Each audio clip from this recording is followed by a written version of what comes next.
এ guys দেখতে থাকুন, এ জায়গা অনেক প্রকার মাছ আছে, পাকাল মাছ, মায়া মাছ, পুঁটি মাছ, ট্যাংরা মাছ, অনেক মাছ দেখতে থাকুন।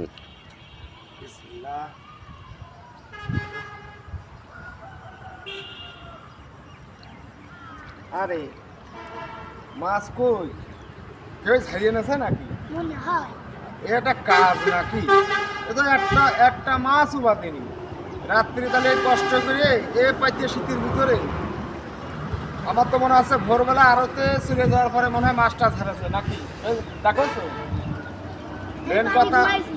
ও মেন কথা হচ্ছে কপাল কপাল হয়ে গেছে হচ্ছে পুরা ইটির মতো। যা করতে যাচ্ছে তাই লস হচ্ছে। চিন্তাধারা করতে হবে খুলনায় যে বানরের আড্ডা ঘর আছে না, না হনুমানের কাছে যায় এই কপালে হচ্ছে স্যাক দিয়ে নিয়ে আসতে হবে। ওই জায়গাতে একটা নাবানি রাখিছিলাম, আমার মনে হয় ব্রিজের ওই জায়গা থেকে কে যেন নিয়ে গেছে।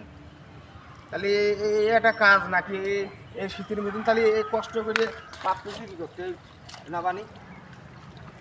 ওইটাই আছে, ওইটাই বাতাসে নাকি? দেখো যে মাছ বাতাসে, হ্যাঁ মজাই বাদিনি। এ ঝাড়া দেখো তো কেউ ঝাড়া দিছে আমি আর তো যাওয়ার পরে? হ্যাঁ ও থান থেকে বেড়াবো না, না বানিয়ে আমি ভাববো না, মনে বুঝে